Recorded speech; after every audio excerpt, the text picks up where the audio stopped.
नमस्कार दोस्तों, मेरे YouTube channel ABC smart classes में आपका स्वागत है। अगर आपको हमारी वीडियो पसंद आती हैं तो प्लीज़ लाइक करें, शेयर करें एंड सब्सक्राइब करें। बेल आइकन दबाना ना भूलें। और आज का हमारा टॉपिक है। नमस्कार बच्चों, आज हम चैप्टर 3 कर रहे हैं निर्देशांक ज्यामिति।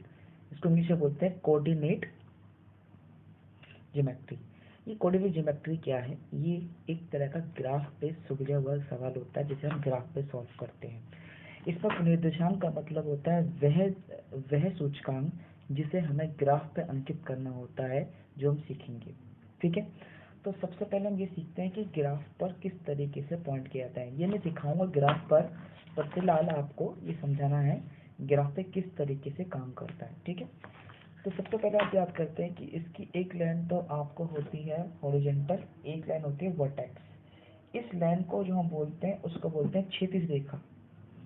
इसे कॉपी कर लेना, मैं पेन से लिख देता हूँ आपके लिए। इसको बोलते हैं क्षैतिज रेखा।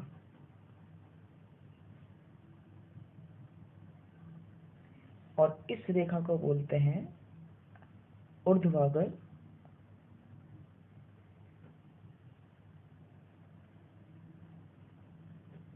रेखा, यानी कि इसको बोलते हैं हम हॉरिजॉन्टल और इसे बोलते हैं वर्टिकल। ये जो रेखा होती है, ये अक्ष होते हैं। इस रेखा को हम बोलते हैं एक्स अक्ष। यहाँ पे इसका यूनिट जो होता है वो एक्स होता है, और यहाँ पे जो वैल्यू होती है उसे एक्स डैश बोलते हैं। इस रेखा को वाई बोलते हैं और इस रेखा को वाई डैश बोलते हैं। ठीक है, ये जो आपको लाइन दिख रही है पूरी जा रही है, इस रेखा को हम एक्स अक्ष कहते हैं, यानी कि एक्स एक्सिस। और इस रेखा को जो आपको ऊर्ध्वाधर सीधी सीधी खड़ी हुई है, इसको हम वाई अक्ष कहते हैं। क्या बोलते हैं? वाई अक्ष। अभी आप ये समझ लीजिए कि इस जो आप ग्राफ बनाते हैं उस ग्राफ के अंदर दो रेखा होती है। एक को हम क्षैतिज रेखा बोलते हैं, एक को हम ऊर्ध्वाधर बोलते हैं। इसको बोलते हैं हॉरिजॉन्टल, इसको वर्टेक्स। इस लाइन को बोलते हैं एक्स अक्ष, क्योंकि यहाँ पे आपकी वैल्यू एक एक्स में होती है और एक होती है एक्स डैश। यहाँ पे एक वैल्यू आपकी वाई की होती है, यहाँ होती है वाई डैश। इस पूरी रेखा को एक्स अक्ष बोलते हैं और इस पूरी रेखा को वाई अक्ष बोलते हैं। जो इन दोनों को एक दूसरे को काटती है, इसको हम जीरो बोलते हैं, जिसमें इसका हिंदी में नाम होता है मूल बिंदु या ओरिजिन। ठीक है, इसे बोलते हैं मूल बिंदु। ये क्वेश्चन है, याद करने के लिए आपको बोलेंगे। ठीक है, और इसके कुल मिलाकर चार पार्ट होते हैं। एक जिसे हम बोलते हैं फर्स्ट अक्ष, इसे दो, इसे तीन और इसे चार। इसको बोलते हैं first quadrant, second quadrant, third quadrant और फोर्थ क्वाड्रेंट। इंग्लिश में बोलते हैं फर्स्ट चतुर्थांश, इसे बोलते हैं सेकंड चतुर्थांश, इसे बोलते हैं थर्ड चतुर्थांश, इसे फोर्थ चतुर्थांश। देखो, आपको हिंदी में जो लिखा रहा हूँ कि आप हिंदी में आएगा, नहीं तो first quadrant, second quadrant, fourth quadrant. ये क्वाड्रेंट का मतलब क्वार्टर होता है, एक हिस्से का चौथा हिस्सा। तो पहला, दूसरा, तीसरा, चौथा। ठीक है, तो इस पिक्चर के अंदर हमने सिर्फ दो तीन चीज पढ़ी है। पहला, इसको हम एक्स अक्ष बोलते हैं, इसको वाई अक्ष बोलते हैं। इस पे एक्स होता है, ये एक्स डैश होता है, या वाई होता है, या वाई डैश होता है, और ये जीरो होता है, मतलब मूल बिंदु से बोलते हैं। ये आपके चार चतुर्थांश होते हैं। ठीक है, अब इन पॉइंटों को समझ लेते हैं। ग्राफ में आपको थोड़ा बहुत लाइन नहीं दिख रही है, फिर बता दूं। ये जो है ये मेरा ओ है, अभी बताया था। ये मेरा एक्स है, ये मेरा एक्स डैश है, ये मेरा वाई है, और ये मेरा वाई डैश है। ठीक है बेटा, आपको दिख रहा होगा। ये जो वैल्यू आपको दिख रही है, यहाँ पे हम इसका कोऑर्डिनेट बनाते हैं, जैसे कि 1, 2, 3, 4, 5। तो ये आपको दिख रहा है, जो डार्क डार्क लाइन है उसको मैंने पॉइंट लिया है 1, 2 में। यहाँ पे एक्स के अक्ष वैल्यू होती है वो 0, 1, 2, 3, 4, 5, ये पॉजिटिव होती है। और यहाँ पे जो वैल्यू ली जाती है वो नेगेटिव ली जाती है, यानी कि -1, -2, -3, -4, -5। यहाँ पे जो वैल्यू आती है वो y की वैल्यू होती है और उसको हम पॉजिटिव में लिखते हैं, जैसे कि 1 2 3 4 5 6। और यहाँ जो वैल्यू होती है वो माइनस में होती है, -1 -2 -3 -4 -5 -6। अब ये समझ लेना कि इस साइड की जो वैल्यू है वो x अक्ष पॉजिटिव की है और ये वाली आपकी नेगेटिव ही है। ये तो एक रेखा लाइन की तरह हो गया कि यहाँ पॉजिटिव है, यहाँ नेगेटिव है। y अक्ष के अंदर ऊपर वाली वैल्यू जो है पॉजिटिव होती है और नीचे वाली वैल्यू जो है वो नेगेटिव होती है।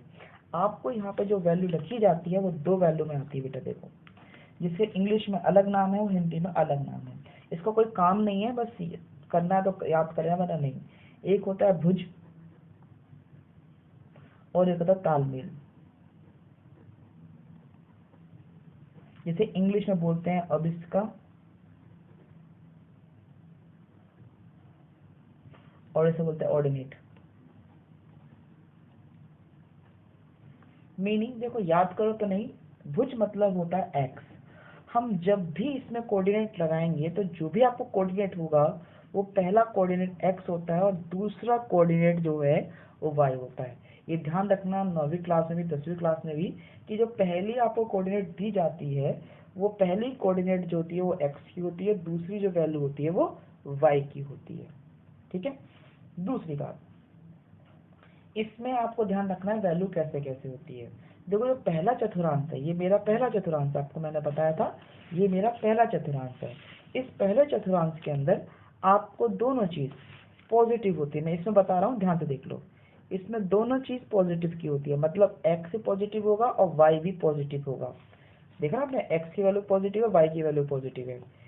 यहाँ पर एक्स तो नेगेटिव होगा और वाई पॉजिटिव होगा, यानी कि x की वैल्यू तो नेगेटिव होती है, y की वैल्यू पॉजिटिव होती है। और यहाँ पर दोनों की संख्या ही नेगेटिव होती है, चाहे x हो चाहे वो y हो।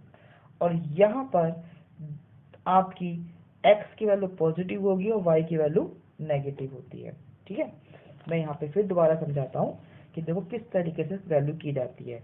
ये पहला चतुर्थांश है, फर्स्ट चतुर्थांश है। यहाँ पर x और y दोनों ही पॉजिटिव होंगे। इस सेकंड चतुर्थांश के अंदर आपका x तो नेगेटिव होगा और y जो है वो पॉजिटिव होगा, माने मतलब माइनस का x होगा, y जो है पॉजिटिव का रखा जाएगा। ये जो आपको चतुर्थांश दे रखा है इसको थर्ड चतुर्थांश जो बोलते हैं। इस थर्ड चतुर्थांश के अंदर x भी माइनस का होगा और y भी माइनस का ही होगा।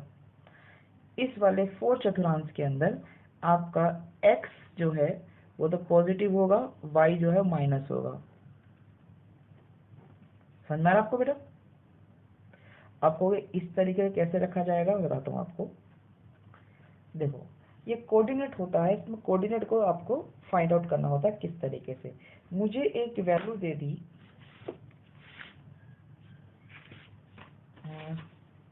एक सेकेंड, मुझे एक वैल्यू दी है नंबर पॉइंट ऑफ व्यू पे कि 2 और 4 को बनाइए। मतलब मैं एक पॉइंट ले रहा हूँ पे A जिसका कोऑर्डिनेट है 2 और 4। मैं एक पॉइंट लेके आ रहा हूँ A जिसका पॉइंट है 2 और 4। अब देखो, 2 और 4 का मतलब है x 2 होना चाहिए और y 4 होना चाहिए। पहली संख्या x की है ना और दूसरी संख्या 4 और y की। तो x बराबर 2 ये रहा और y बराबर 4 ये रहा। दिख गया आपको दोनों? अब इस पॉइंट को आप ध्यान से देखना, ये इस तरीके से ऊपर जाएगा और ये इस तरीके से यहाँ जाएगा। तो ये जो पॉइंट आपको दिख रहा है, ये 2 जो है 2 दिख रहा है आपको, 2 किसी यहाँ तक है और 4 ये रहा। तो ये जो पॉइंट आपको दिख रहा है यहाँ वाला, तो ये वाला जो पॉइंट है ये आपका 2 और 4 है। ठीक है। और अगर मैं आपसे कहूँ कि मुझे 3 और 1 कोऑर्डिनेट चाहिए, 3 और 1, तो x बराबर 3 होगा, y बराबर 1 होगा। तो 3 और 1, देखो x का 3 कहाँ है, ये रहा, y का 1 कहाँ है, ये रहा। अब इस सीध को देखिए जरा ध्यान से, दिख रहा आपको? 1 वाली सीध जो है वो ये वाली सीध यहाँ जा रही है और 3 वाली सीध यहाँ जा रही है और ये आपस में कहाँ मिल रहा है, यहाँ मिल रहा है। तो इसको बोलेंगे हम 3 और 1। ठीक है। अब देखिए, अब मुझे एक वैल्यू और चाहिए। मैंने एग्जांपल लिया है, मुझे एक पॉइंट बनाना है C, जिसका कोऑर्डिनेट है -4 और -3। मैंने एक C पॉइंट लिया है जिसमें कोऑर्डिनेट दे रखा -4 -3, दोनों माइनस है। अगर ये दोनों माइनस है तो ये चौथे थर्ड कोऑर्डिनेट में लाई करेगा। दिख रहा आपको, यहाँ दोनों माइनस था और उसमें वैल्यू दे रखी है, एक -4 है और एक -3 है। अब 4 माइनस का आपका x है और y कितना -3, तो ये जो वैल्यू आपको दिख रही है ये आपका 4 होगा और ये आपका 3 होगा। तो इसको आप बढ़ाएंगे यहाँ तक और इसको ले आएंगे यहाँ तक, और ये दोनों कहाँ मिल रही है पॉइंट्स, रेखा ये यहाँ मिल रही है। और इस कोऑर्डिनेट का नाम होगा C, जिसको मैंने रखा है -4 और -3। इसको मैं B मान लेता हूँ, इसको मैं A मान लेता हूँ। ठीक है, अब थोड़ा बहुत समझ में आ रहा है आपको लगा? ठीक है, एक पॉइंट और कर लेते हैं। जैसे मुझे वैल्यू दे रखी है, थर्ड पॉइंट ले लेते हैं इसके अंदर 6 - 6, या ये 6 दोनों में है, हाँ है। तो 6 और -6, पहला पॉजिटिव है दूसरा नेगेटिव है, x पॉजिटिव है और y जो है नेगेटिव है। अब x का 6 देखते हैं, x का 6 पॉजिटिव तो यहाँ होगा, तो एक तो ये हो गया, और y का पॉजिटिव जो नेगेटिव वाला वो -6 यहाँ होगा। अब ये दोनों जो है वो यहाँ मिलेंगे, दिख रहा है आपको, इस तरीके से। ये सीधे आप जो रेखा लोगे ये स्केल की मदद से लोगे। तो ये जो कोऑर्डिनेट आपको दिख रहा है, जो मैं कोऑर्डिनेट दे रहा हूँ, इसका नाम होगा 6 - 6। ये कोऑर्डिनेट तो वैल्यू है। अब जरा कोऑर्डिनेट जो वो ले लेते हैं जो बहुत थोड़ा डिफिकल्ट देते हैं। जैसे मेरे पास एक डिफिकल्ट कोऑर्डिनेट आया है 3 और 0, 3 और 0, x 3 है और y 0 है। देखो भाई, x 3 ये रहा और y 0 ये रहा, दोनों मिलाओगे तो यहीं पे वो कोऑर्डिनेट करेगा, यानी कि इस पॉइंट को हम बोलेंगे 3 और 0। और अगर मेरे पास कोई वैल्यू, ओके हम थर्ड पॉइंट लेके चलते हैं। यहाँ दे रखा है 0 - 2, मतलब आपकी x की वैल्यू तो 0 है और y की वैल्यू दे रखी है -2। तो इसको पॉइंट कैसे करेंगे? अब देखो y की वैल्यू -2 है, तो y जो है वो लाइन ये रही y की, y का -2 पार्ट कहाँ है, ये रहा, ये है -2, और 0 कहाँ है, ये रहा। तो आप इन दोनों को जब मिलाएंगे तो ये वाला जो पॉइंट है ये आपका कहलाएगा 0 - 2। दिख रहा है आपको? एक पॉइंट और देख लेते हैं ताकि आपको समझ में आ जाए और अच्छी तरीके से। मैंने क्वेश्चन लिया इस वक्त, चौथा पॉइंट लिया है -1 और 0, -1 और 0, x बराबर -1 है और y बराबर 0 है। तो देखो 1 - 0 कहाँ होगा? देखो x जो है, x लाइन ये रही आपकी, x -1 यहाँ पर है, दिख गया आपको, y 0 ये रहा। इस पॉइंट को जब लेके जाएंगे तो ये वाला जो पॉइंट है ये आपका कहलाएगा -1 to 0। ठीक है, ये आपका ग्राफ है, आपको समझ में आया होगा। अगर आपने ये चीज़ समझ में आ गई तो आपको आने वाले जो क्वेश्चन है बहुत आसानी से हो सकते हैं। ठीक है बेटा, okay. Thanks for watching this video. If you like that, please like, share.